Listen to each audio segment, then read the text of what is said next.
Thank you for joining us today for the State of the University address. As we do at all things, we'd like to begin this event with prayer. Our value of the year, as you hopefully know, is peace and justice. So the prayer I chose for today is called A New Prayer for Peace, and it's inspired by the prayer of St. Francis.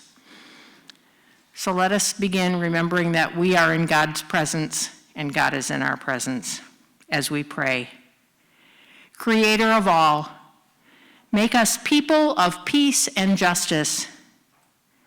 Where there is oppression, let us bring equality. Where there is abuse, dignity. Where there is fragmentation, unity.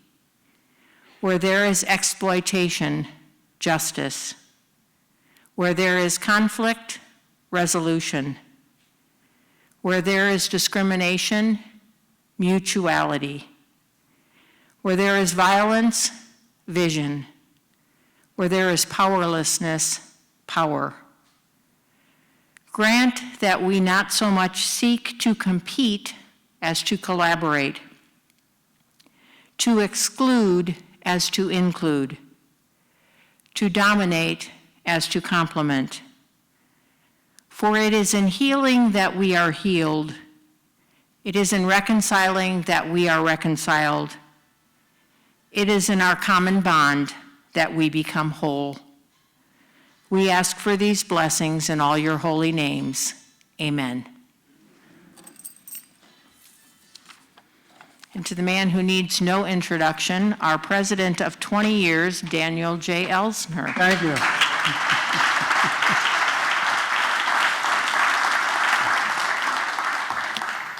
Thank you, Sister. Sister became famous this weekend, and nobody knows it, except for me. She was Nitro.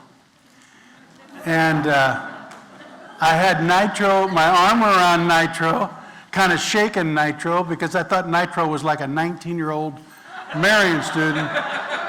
And I started pressing Nitro, who's in there? What's your name? Wouldn't do it. I thought, snot-nosed kid, doesn't even answer the president.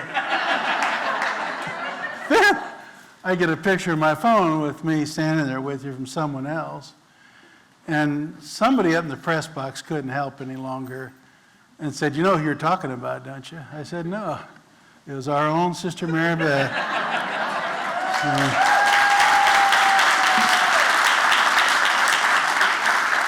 Now, I understand you're not supposed to talk when you're Nitro. It's a faux pas. So you really followed the rules for once. So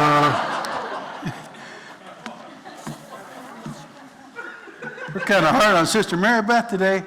On a serious note, I'm not trying to make anybody feel bad. I'm just going to tell you something about risk assessment, and hello to Ancilla and all the different places we're projecting this. I saw this morning, and I thought maybe it was a sign from the Holy Spirit to speak. So I'm speaking. And I do believe you're in charge of your personal health and your faith and all those kind of things. But listen to this. Hospitalized COVID students and people, 1,721. Only 20 of those were vaccinated. The rest are unvaccinated. When you talk to students and talk to one another, respectfully and lovingly, when you do risk assessment, you got to wonder when you see those numbers, is the vaccine really very risky? When ICU, 315 people in ICU with COVID, only 10 were vaccinated. And they'll probably make it, right? Unless they have a lot of comorbidities, et cetera. Why would I start with such a sobering on a positive day about good news?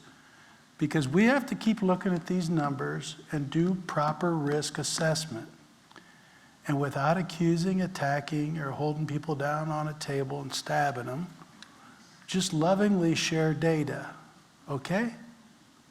And I'm not trying to put anybody down, because I know there's really strong feelings, and we didn't go for a do this or you're going to get this type of approach. But out of love, we've got to start sharing these numbers, don't we? And let's do that. And I see our marvelous dean shaking her head, the medical institute, Dr. Wright. By the way, Dr. Wright was on a panel of community leaders Friday morning. I came in there 6'2", I left 6'5". I was really proud of you. You just did such a great job. I thought, boy, what a representation. There was a lot of really great community leaders there, and I just couldn't help but think, man, we are very blessed to have a dean like that. So congratulations.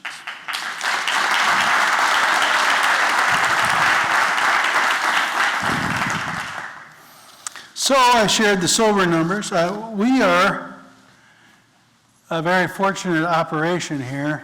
The key word there is our achievements. You know, sometimes there isn't an ounce of effort that happens around here or brain power that doesn't contribute to what we're sitting on something very different here than our friends in higher ed around the country, okay? I don't say that to make us feel better than anybody else, but every once in a while in life, you know the gospel talent story, where you get this beautiful talent and you bury it because you want to take care of it, you don't want anything to happen to it. We can't do that. We're called to move. If you bury a strong position and talent and opportunity, we wouldn't even be here because the sisters would have stayed in Austria, right? They had the courage to move. So I'm very thankful for where we're at. We were able to give pay raises and bonuses and keep our retirement. A lot of people in higher ed had layoffs, and they cut sports, and they cut this, and they cut that. And we go chugging along, never maintaining, but actually taking big leaps forward. We're in a strong position, and I'll show you some data around that, just real quickly, overview. Where, if you went to a medallion operation, I looked at Notre Dame's endowment, it's $17.9 billion. Okay, so they would think, oh my gosh, you people are about in the poverty row. But actually, we're in this beautiful city, we have all these talented people, we have momentum, and we're in a very strong position not to sit tight, but to move. I'm looking at our athletic director. If you're ahead in the fourth quarter, you don't coast. That's a very foolish thing to do. We have an ongoing debate who knows more about winning. So every time I get on stage, I'm going to try to outshine you a touch. But looking ahead is really where we're called to move. And I don't know about you, but I don't ever want to sit still. I don't think God put us on this earth and gave us energy and intelligence and skill, these beautiful students, all that we can change. Look at the situation we find ourselves in where some people aren't doing so well around us, and we can do better. And we have a powerful university with 200 and some professors, and all this, what we have is unbelievable. What do we do next? So we've, some of the key things, I just put this up there because that's drastic. So I mentioned to the beginning of the year, last year on average, we raised just shy of $1.2 million per week on average. That's very unusual. That'd be unusual for a great big university. What does that represent? John Fink and his crew are awesome people. They're just constantly inviting people to be generous, so hats off to them. But they would be the first to tell you, really, people don't invest in your institution unless you're going to do something with it. You know what I mean? In other words, a lot of people misunderstand fundraising. It's more about investment. Some people invest to get more money. Some people invest to change a world and have a legacy and build institutions that survive generations and cast a long shadow on the betterment of humanity. That number, when people invest that kind of money, that's an endorsement of you and what you're doing and what students are saying and what employers are saying. and what community leaders are saying about the institution, about what you do. That's what that's about, more than anything.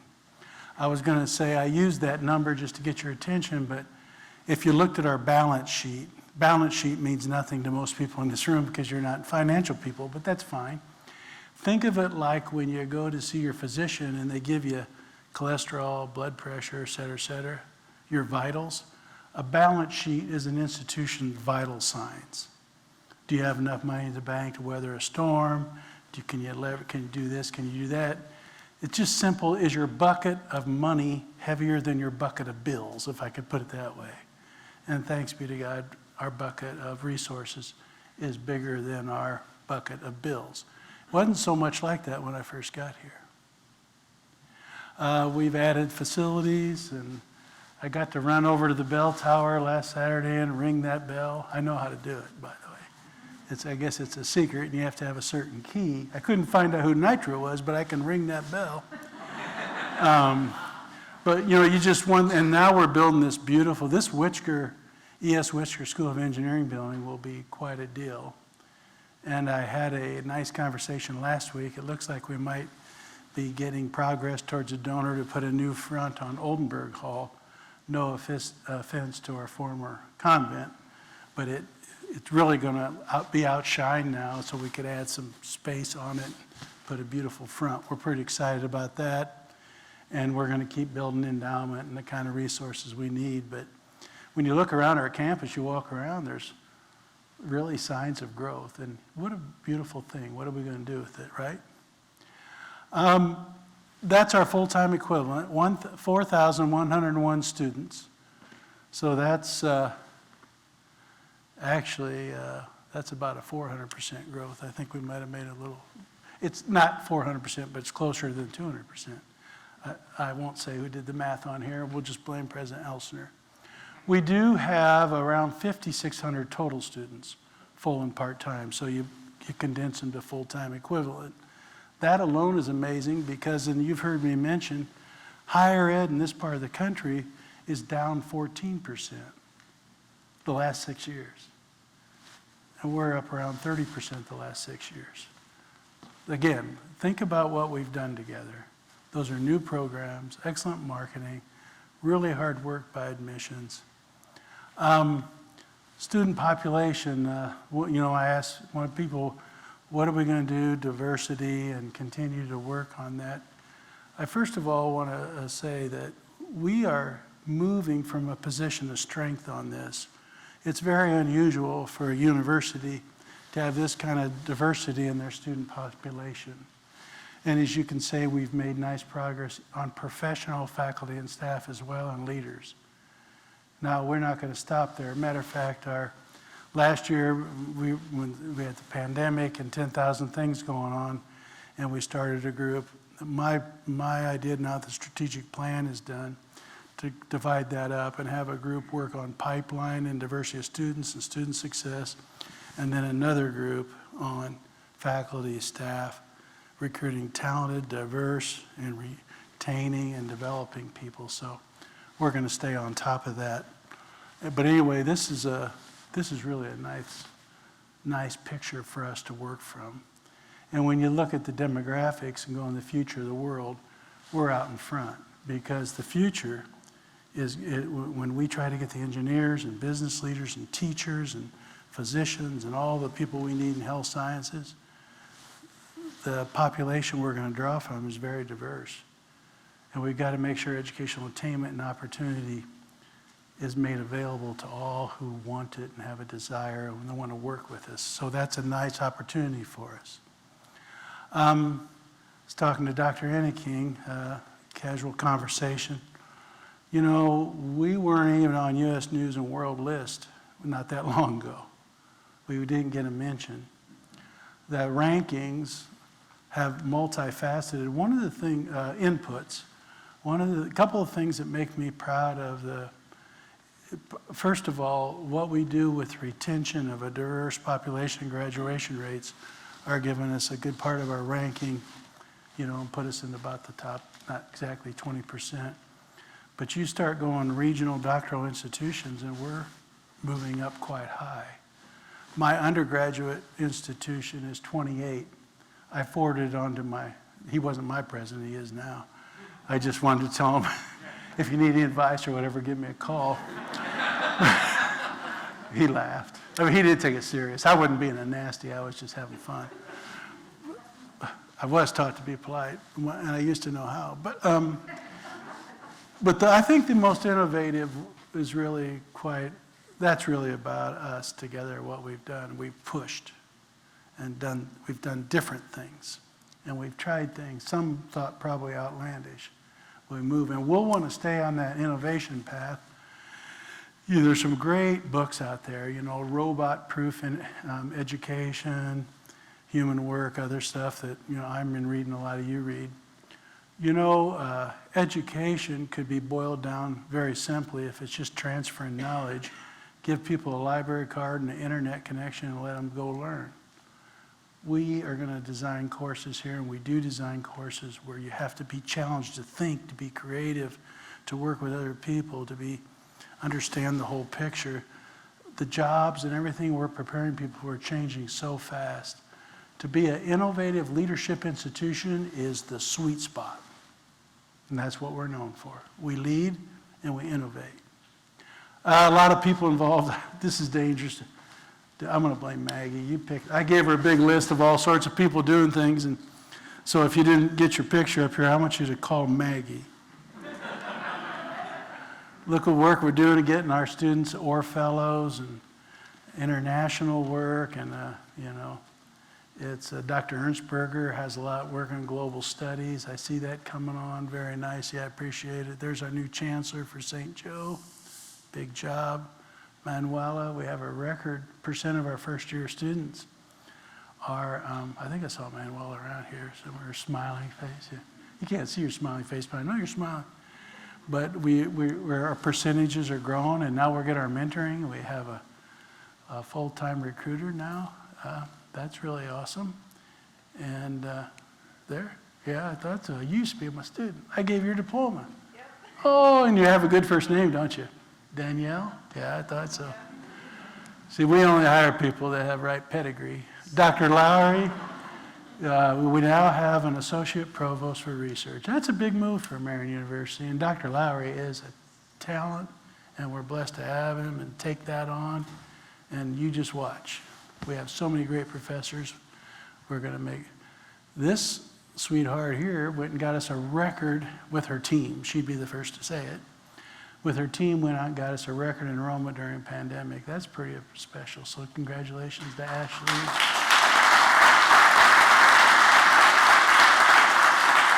Jennifer, just over the years, quietly works really hard here. Now, we took a little bump in retention this year, but we're all going to work together and get it back. A lot of institutions had dramatic drop-offs with COVID and online education. Our students, especially segments of it, I haven't fully researched it, but we will. There are segments of our student body need to be in these classrooms with us.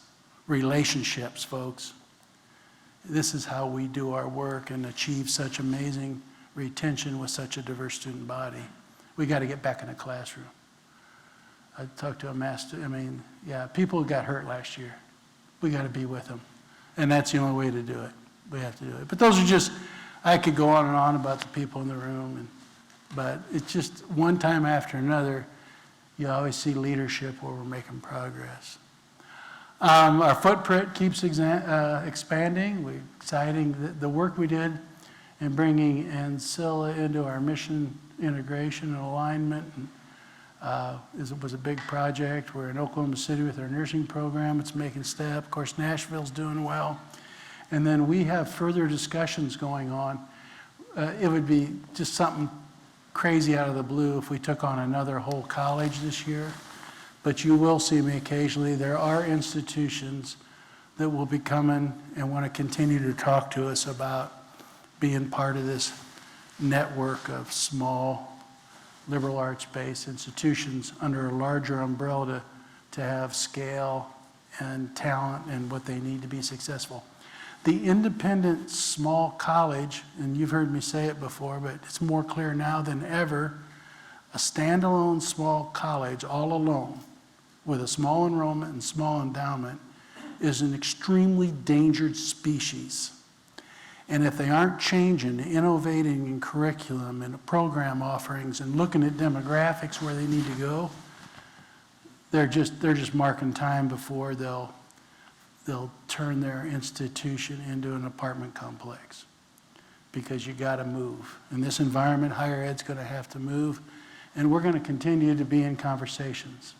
But we want to solidify some of the stuff we've done this year. The Strategic Plan 2030, I have a ton of great input. Faculty, staff, students, donors. I have community leaders. I've been going out. I'll have breakfast tomorrow morning with the president of the Speedway and everything over there. We take our strategic plan where Marian's going and we get people's input. There's 10 themes, area of concentration that I want to point out. When I do this, if I don't mention your particular project, that's not to take offense. You're part of all these in some way, probably. Maybe not all of them, but many of them. But when you have a 10-year strategic plan, which I and the board agree with, take the long view and adjust as you run, not the short view. A strategy is different because it's a whole shift in paradigm and strength of your institution. It's that pivoting with leverage. Best example probably was the med school. That was a big pivot. What were the levers? We had partners with cash and clinicals. We knew the demographics, we knew the state. It was the biggest state in the union by far with one med school. We had you talk about the mission of Jesus, he was a healer. You talk about our nursing history, et cetera, et cetera. We had leverage when we went after the med school. But that's a paradigm changer for us. And we'll keep looking for those areas in this plan. It's a long-range plan, a lot of goals and objectives. I'm going to mention a few things that I think the next 2 years, and I've challenged the vice presidents, et cetera, looking with the deans and faculty and staff to make sure there's certain things get done first. Go hard, pivot hard on these with leverage. So the first thing we'll do is make sure the details of the strategic plan are put together. Greg Gender and some others are looking for an efficient way to monitor the plan and measure results and make sure if we're getting off track, we get pushing hard on it. Because with the strength we have right now in this city, you think the last years, whatever, you pick it 5, 10, 15, 20 have been good for Marian. We're going to take a leap if we'll stick on big strategies and not get mired down in the details. We will take another big leap. You'll be part of something very special. Here's the priorities then as we get it detailed out. We got to stay on our leadership vision. People continuously tell it, I'll hear it tomorrow morning, educate leaders. Trustworthy, ethical, honest, mission-driven people. Make sure they're healthy in all dimensions. I never heard employers say well, every once in a while they do, a specific skill. They keep talking about inquisitive, creative, innovative, kind of a person that takes initiative. They like that, a lot of I words. They talk about, and Dr. Silva and I work on this a lot. Skillful. And the skills they usually talk about, they used to call them soft skills. People don't call them that so much anymore. How do you do teamwork, organize yourself, et cetera, discipline. Very, very important. Not only for our students, and Ruth Rogers is our lead agent on this, but students will have a leadership transcript, but also the leadership we give to education. Think about our Center for Innovative Schools, and think about our outreach and the kind of grants we're getting to work with K-12. If you don't do this, but the last few weeks I've been getting all the data and working with leaders in the community, you ought to see the learning deficit in our community of our K-12 kids. And there's a very big correlation. The less resourced kids in our community it's very scary, guys. And if we're going to keep being a diverse population, we have to have students when they get here that are ready for what we're doing. This Center for Innovation School is the most timely thing we may have ever done. When you think about real human beings and their lives being, their trajectory being shot down, we got to work. There's Evan. He's got 2, 3 jobs. But the IPS, we got to work with people in our community to get our kids where they all have an opportunity. Otherwise, you want to talk about inequality and snipping off opportunity and keeping people behind, we got to go. So we not only have to teach our students to be leaders, we have to be leaders in professions, and this institution has to be seen, and we are, by the way. We're seen as a leadership institution. People look to us to move. And we're going to be up for another grant to youth development with Lilly Endowment that's coming, and we're going to put in for it. But how do we work with neighbors, especially in health sciences and engineering, teaching, nursing obviously is critical. How do we build those leaders and be a leadership institution? The mission is really interesting. You might say, well, we already have a mission statement. You write that down, you set it on a wall. Our mission statement is going to have to be unpacked in depth in the next couple of years and make sure we understand it even better than we do now. The institutions that thrive and will thrive in the future will be distinctive. We're a Catholic Franciscan institution, and something I know was talked a lot about this summer in various seminars. We understand the power of faith and reason, of values, character, service to others, a central Christian message. It's other-centered. That makes you distinctive. It's not just passing academic courses. It's a transcendent model, right, Lindy? He likes that word, transcendent and human flourishing, don't you? I love to see Lindy in the lunchroom. I always get a few new ideas, but colorful language. Not what some people think colorful, but I mean, really colorful language. But anyway, the point of the fact is we will have to keep living that more distinctively. We'll have a diverse faculty, staff, student body, people of none, what they call not a N-U-N none, but N-O-N-E none, no faith tradition. And what does it mean to live in a community and have people of different religions, et cetera, and how does that all work together? And we do that, we have to keep doing it. That makes us distinctive. Most all institutions have gone very secular. We stand out in that regard. Grab it. The other thing about our mission, it changed a little. Marian University is a Catholic university dedicated to excellence in learning. What does excellence in learning mean? In this modern era of robots and machines and artificial intelligence, we better understand that. We better be able to describe it to tuition payers, students, faculty, staff, people we recruit to come here, and what that will mean. Then we go on to say in the mission, it's a very simple mission statement, we do that through excellence in teaching, research, scholarly activity. That will have to be outlined. What is powerful active learning, right? What is the research agenda and how are we going to pursue it here with the resources that are reasonably think we can get a hold of? We're not going to try to do an R1 that span of research, are we?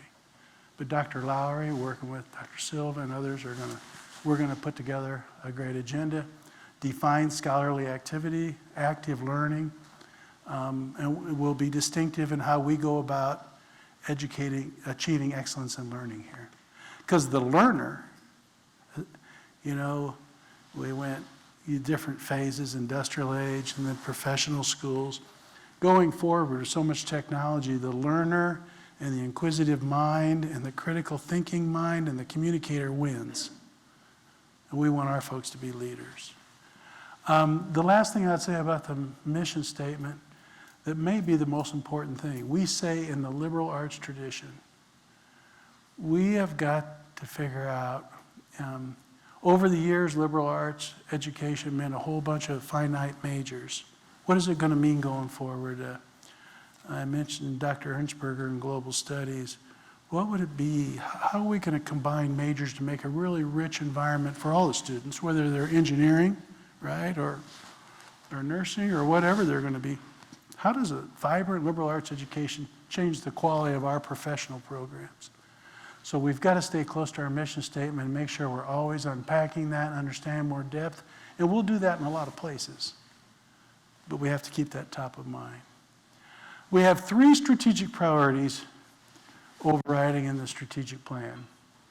And one is about access and success. You know, I look at like our athletic program, it's so big here. What's its role in developing leaders? The athletic program's been a powerful, powerful force in access and success of students because we monitor them close and we support them. The Latino initiative will be very, very important there. The 2-year college, St. Joe Indy and Ancilla, will be a critical top priority the next couple of years to really make those hum. We're going to have to do that. And then we're going to form a leadership team, and we have to work on this, on the pathway pipeline approach. How do we work with students before they get here to get them interested in higher ed and give them the skills and the sense of belonging for this diverse student body we're recruiting? We're going to have to work hard at that. And we can do that. We have a history in it. We'll have to work really hard. Retention, right? Because you're not going to hit your enrollment goal, your WIG, unless you're doing a great job with retention. Because we're going to double the enrollment again. We've done that once. It was kind of fun. I realized last night when I was looking at that's my little baby son right there, Luke. He's a 4th-year medical student now, but anyway. We're going to be very good in science, technology, engineering, health sciences, health professions, and math. The top priority there is any big secret, E.S. Whitaker School of Engineering. That's a big deal. You're going to have 400 to 500 students in the middle of campus, beautiful building. There'll be a top floor, it's empty for expansion and graduate programs, et cetera. That'll be a signature deal. And to have diverse students in engineering, staying here in the community, what that'll do for access and income of all sorts of people, but it's going to be really, really challenging work. Worth doing. Worth doing. And then faith, ethics, character, and action. San Damiano scholars, a big thing we have to do is keep this ethics across internally into the institution. Tomorrow, I'll speak to the Indiana Chamber with Frank Walker and Liz Coy about some of the research we're doing in business ethics in Indiana and further solidifying member trustworthy in the leadership vision. Ethics is going to be a big thing here across our curriculum, and working with the business and healthcare community and every other area, ethics in education about access and certainly in business. Business ethics will be big, and Dr. Orowski's, I should have had your picture up there. You and your faculty had the largest enrollment increase, didn't you, Dr. Orowski? I should have given him top billing.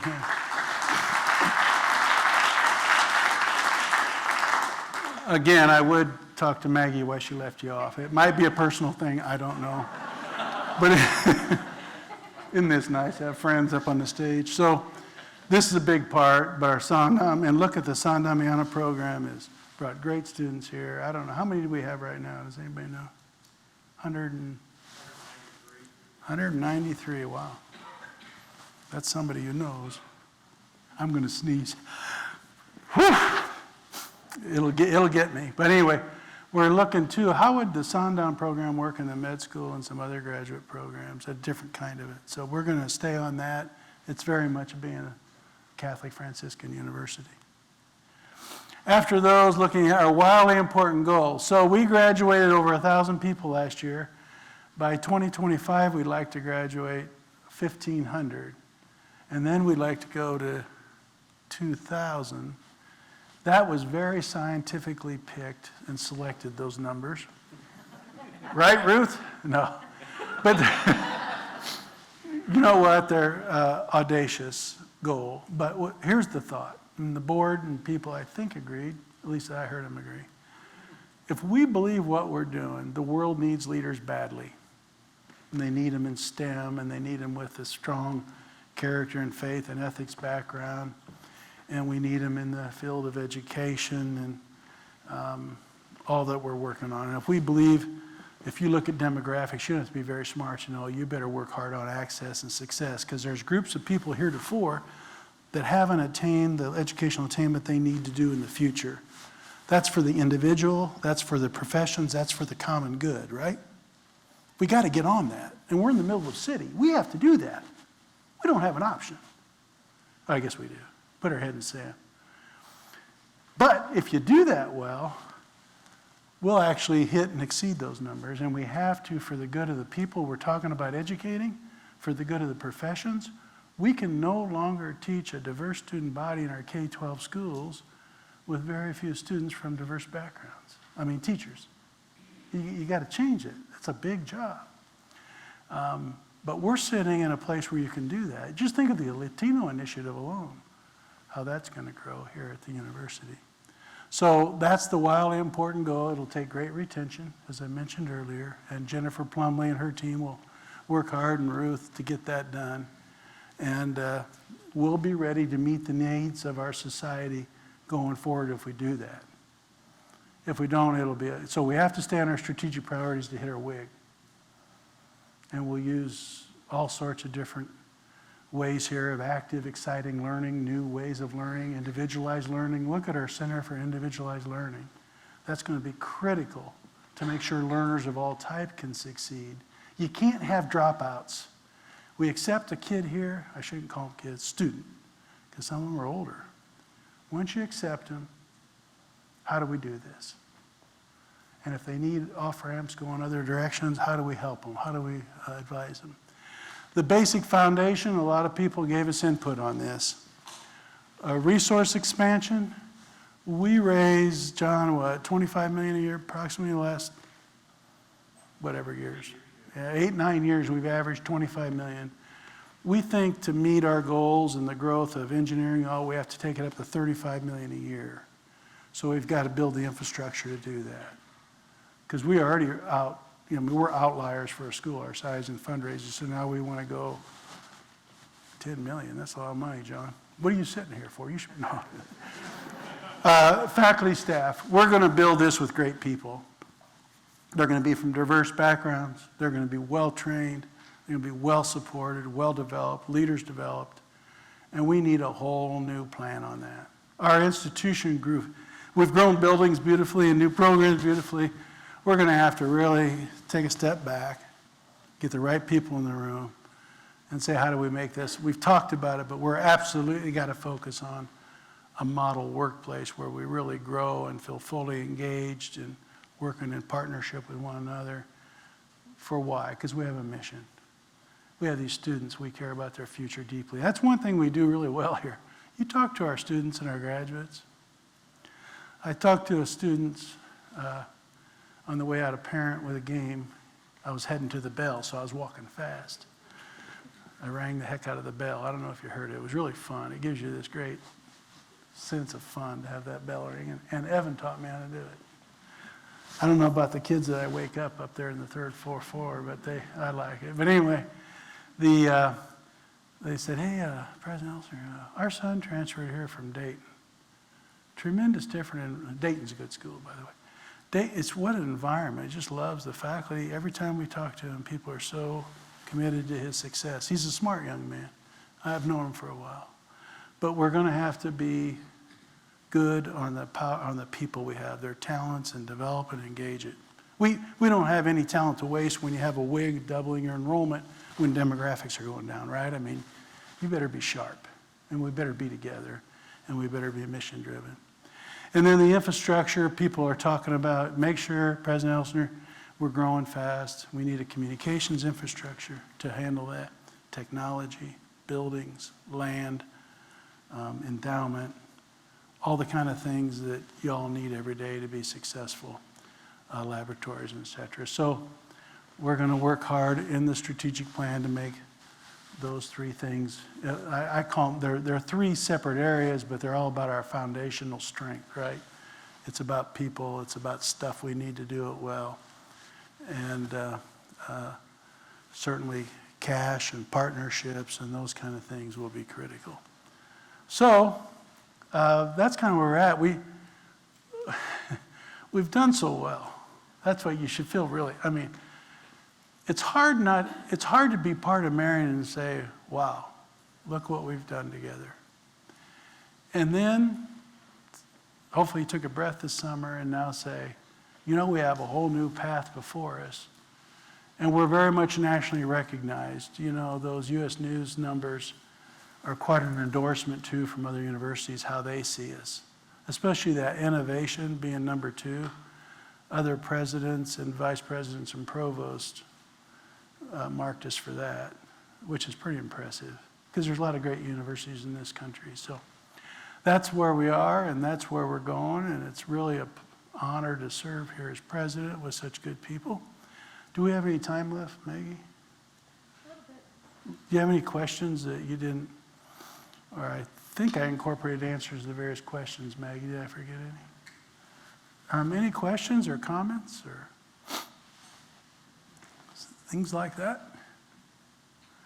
Well, thank you for taking time to be here, and let's work together, have a great year. You know, you have so many, I'm looking around the room, we're gonna have all these various areas. If I didn't mention your area, don't take offense. Just it's hard to get to all of them. But they're all important, they all work together to get us where we're gonna go, okay? Thank you very much and have a good evening.